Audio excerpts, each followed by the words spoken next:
Loko malilin pagi hari.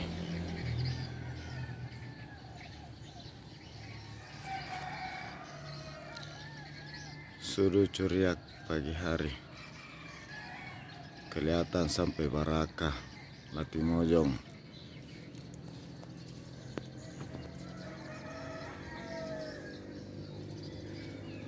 Kebun bawang pagi-pagi masih kelihatan pakai lampu.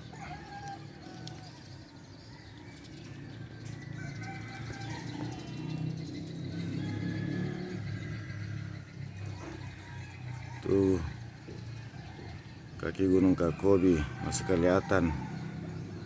Sumber air kehidupan warga Allah sekitarnya.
Tuh kelihatan jelas pagi hari.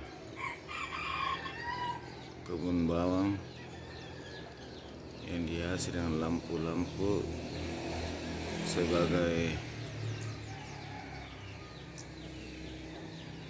pengusir hama.